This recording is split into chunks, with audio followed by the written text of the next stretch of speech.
नमस्कार भाई लोग, कैसे हैं आप लोग। तो आज के इस वीडियो में एक बार फिर से मैं आपका बहुत ही ज़्यादा स्वागत करता हूं आपके ही अपने चैनल टेक्निकल ट्रेडर में। देखिए, आज के इस वीडियो में हम बात करने वाले लोन मोरेटोरियम के ऊपर। लोन मोरेटोरियम के ऊपर आज सुप्रीम कोर्ट में हियरिंग हुई है।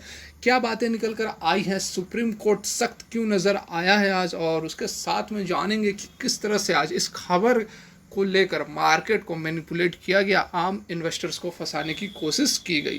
तो सबसे पहले चलते हैं खबर पर। लाइव मिनट के ऊपर हम हैं और देखिए, इस खबर को समझे उसके लिए थोड़ी सी आपको हिस्ट्री भी जाननी होगी।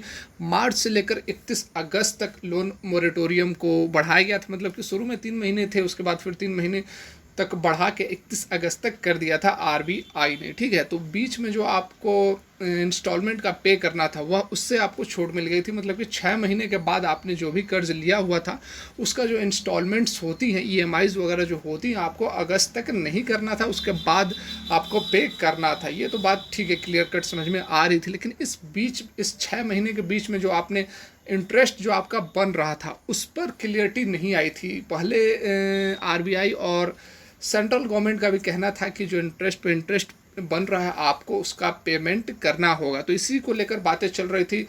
सुप्रीम कोर्ट ने भी सेंटर से पूछा कि आपकी क्या राय है, आप इस पर अपना जो व्यू है, जो स्टांस है, आप इसे क्लियर करिए। तो अभी फिर कुछ दिन पहले की खबर है कि सेंटर गवर्नमेंट हमारी मान गई है कि जो इंटरेस्ट पे इंटरेस्ट बन रही है इस 6 महीने के बीच में, उसका पेमेंट वह खुद करेगी। मतलब पूरा का पूरा जो कर्ज है, पूरा का पूरा भी नहीं, उस पर कुछ कंडीशन से 2 करोड़ से कम होनी चाहिए, और सेक्टर्स भी बांटे गए हैं, कैटेगरीज ऑफ लोन है वह भी निर्धारित किए गए हैं। तो बिल्कुल नहीं कि जो भी लोन है आपका पूरा माफ़ कर दिया जाएगा, इंटरेस्ट पर इंटरेस्ट सारे इंटरेस्ट माफ़ कर दिया जाएगा, तो ऐसी बात नहीं है। उस पर भी कुछ टर्म्स एंड कंडीशंस हैं। तो देखिए, इन्हीं बातों को लेकर चल रही थी हियरिंग हुई है आज की। जो बात निकल कर आ रही है उसका इम्प्लीमेंटेशन क्यों नहीं हुआ है। तो देखिए, यहाँ पर जो खबर निकल कर आ रही है आप देख सकते हैं। देखिए, यहाँ पर आज सुप्रीम कोर्ट काफ़ी सख्त होते हुए नज़र आ रही है, और उन्होंने कहा कि आपको इतना समय क्यों लग रहा है। सेंट्रल गवर्नमेंट से जवाब मांगा गया कि आपको इतना समय कब क्यों लग रहा है, जब आप जो इंटरेस्ट है उसको वेव करना चाहते हैं, मतलब कि उसको छूट देना चाहते हैं, तो इसमें आपको इतना समय क्यों लग रहा है। साथ ही सुप्रीम कोर्ट ने कड़े शब्दों में कहा कि आपको जल्द से जल्द इसका जो इम्प्लीमेंटेशन है वह करना होगा, और समय भी दिया गया है कि 15 नवंबर से पहले पहले आप लोन मोरेटोरियम पे जो इंटरेस्ट है उसको वेव करें और जल्दी से इस प्रोसेस को ख़त्म करें।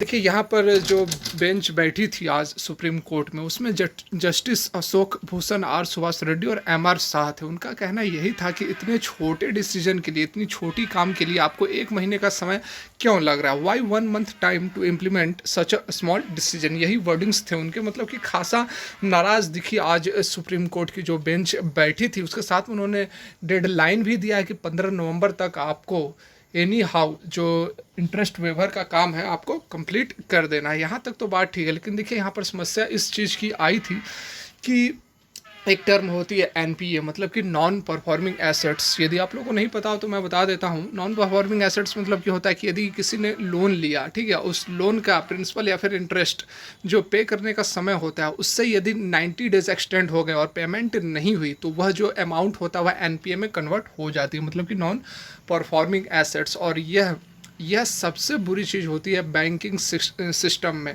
बैंक को बर्बाद करने में सबसे बड़ा जो हाथ होता है वह होता है एनपीए का, नॉन परफॉर्मिंग एसेट्स। तो देखिए, यहाँ पर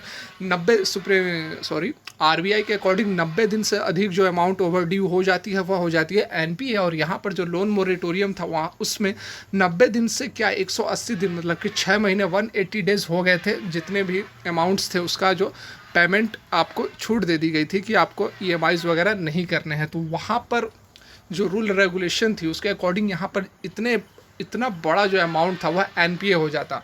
लेकिन यहाँ पर जो आरबीआई है उसने रिलैक्सेशन दिया कि ठीक है, अभी इसे हम एनपीए नहीं कहेंगे। लेकिन यहाँ पर देखिए, 3 सितंबर को सुप्रीम कोर्ट ने इस बात पे अपना स्टे लगा दिया कि इसे कहेंगे या नहीं कहेंगे।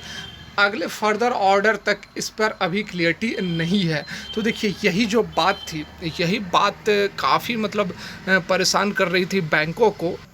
उसी के बाद 10 अक्टूबर को, जी हाँ यही 10 अक्टूबर को रिजर्व बैंक ऑफ इंडिया ने सुप्रीम कोर्ट को इन्फॉर्म किया और कहा कि यदि एनपीए अकाउंट क्लासिफिकेशन पर जो आपने स्टे लगाया है उसे जल्द से जल्द नहीं हटाया गया तो बहुत ही बड़ा huge implementation for the banking system, ये उन्होंने बताया है सुप्रीम कोर्ट को। ठीक है, तो यहाँ पर देखिए जो बातें निकल कर आ रही हैं वो सारी आप समझ गए होंगे, और जो नेक्स्ट हियरिंग है वह है 2 नवंबर को, तो बाद बाकी बातें उस दिन क्लियर हो जाएंगी। तो देखिए मेन जो बात था मैं आप लोगों को समझा दिया, लेकिन अभी जाइएगा नहीं, अभी बहुत इंपॉर्टेंट एक एक लेसन बाकी है। देखिए आज यह जो खबरें चल रही थी, चलिए तो देखिए यह समझना काफ़ी ज़रूरी है। हम निफ्टी 50 के 5 मिनट के कैंडल पर आ गए हैं। देखिए किस तरह से मार्केट को मैनिपुलेट किया गया, किस तरह से रिटेल इन्वेस्टर्स को बेवकूफ़ बनाया गया, आज आप देख सकते हैं। यहाँ पर देखिए मार्केट ओपन होते इसने गिरावट दिखानी शुरू कर दी, मतलब कि रिटेल इन्वेस्टर्स को यह शो किया गया, यह दर्शाने की कोशिश की गई कि जो आज सुप्रीम कोर्ट में हियरिंग होने वाली है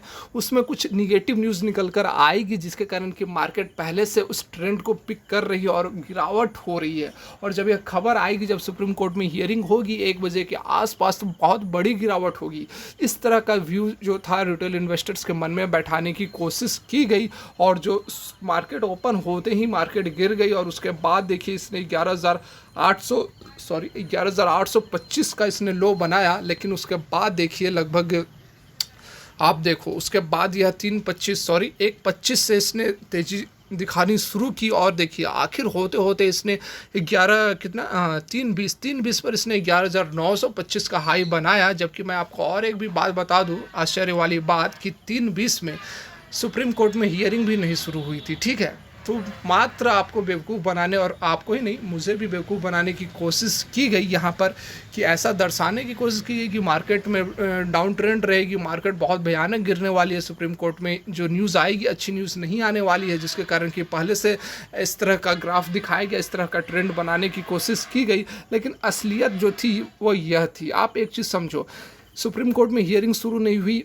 और मार्केट को खींच भी दिया गया, है कि नहीं। तो मार्केट में पहले से डर बनाकर, अब डर बनाया गया तो उससे हुआ क्या, डर बनाया गया तो उससे जो ऑप्शंस में ट्रेड करते थे उन्होंने पुट ऑप्शन बाई कर लिया। ठीक है, पुट ऑप्शन बाई कर लिया, उन्हें लगा कि गिरेगी मार्केट, गिरेगी, और मार्केट ने उल्टा खींच दिया, मोटा लॉस उठाना पड़ गया। ठीक है, इंट्राडे में भी वही हाल रहा।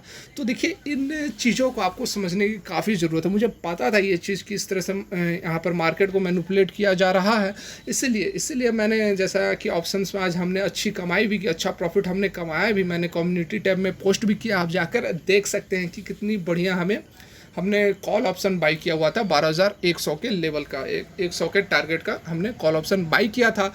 और बढ़िया जो इसने रैली दिखाई, मुझे पता था कि कुछ पूरी न्यूज़ नहीं आने वाली है, बस बेवकूफ़ बनाने वाली बात है, तो इसलिए मैंने कॉल ऑप्शन को बाई किया हुआ था। आज सुबह ही मैंने बाई कर लिया था, जैसे ही मार्केट नीचे गिरी थी मैं बाई कर लिया था और वेट कर रहा था कि कब ये तेज़ होती है, तो मैंने बस लास्ट में यहाँ पर प्रॉफिट बुक कर ली है।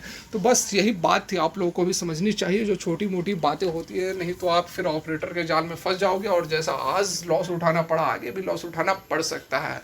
तो देखिए वीडियो यहीं तक अच्छी लगी तो लाइक करके हौसला बढ़ाए, और चैनल को भी सब्सक्राइब कर ले। वीडियो देखने के लिए बहुत बहुत धन्यवाद।